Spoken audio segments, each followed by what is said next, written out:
This is Madeline Lyons interviewing Rachel Lyons, who is a 23-year-old marketing professional, and we are in Malden, Massachusetts. It's May 9th, 2015, and we are talking about her favorite piece of folklore in the genre of childhood recess games, and hers is apparently Foursquare.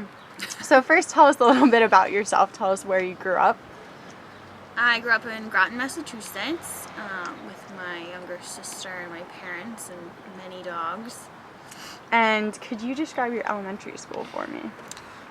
It was downtown Groton, about 500 or so students, 25 kids per class. A lot of fun.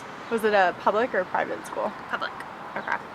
And so tell us a little bit about Foursquare. Could you describe how the game is played for me?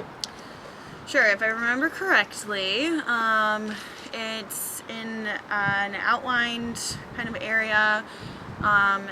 Recess is where we played, so there would be a giant box and it was divided up into 4 squares, and there was one server, one person per square, and you pass the ball around by bouncing it in the other person's square and tried to get them out by them either catching it, hitting it out of bounds, or hitting it in their own, bouncing it in their own square while passing it to somebody.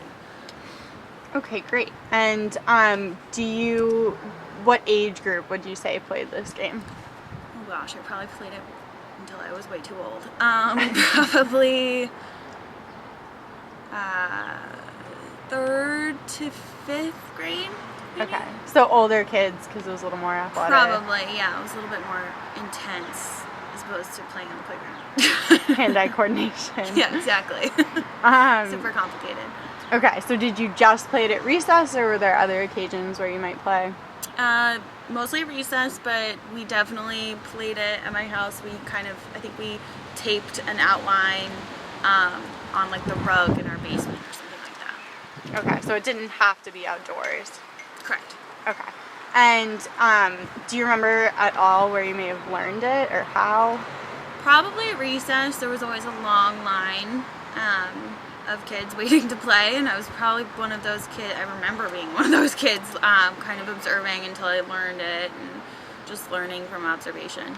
Okay, so it was the older kids and the cool games, so everyone was kind of attracted to it. Yeah, it was super popular, yeah. Well, that's good. And did everyone play, or was it kind of specified by gender or anything? No, I think everybody played. I remember bringing it back home and playing with all of my neighbors who were males and friends, so definitely both genders played. Okay, and could you describe like why it was so appealing and so fun for people?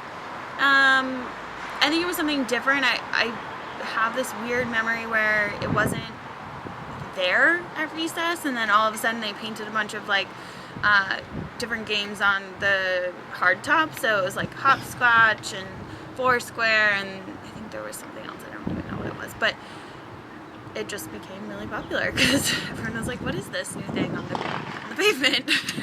What was so appealing about Foursquare versus hopscotch and other things that were painted? I think it was the fact that it was multiple people were involved, so it was a fun engagement for not just 1 or 2 people. Okay, great. Awesome. Can you think of any other things? Was it at birthday parties sometimes? I don't think so. I mean, we played it at my birthday party because we had it in our basement, but I don't think so. We also played it on like my driveway when it was nice out, but I don't think I played it at birthday parties, but Great. Awesome.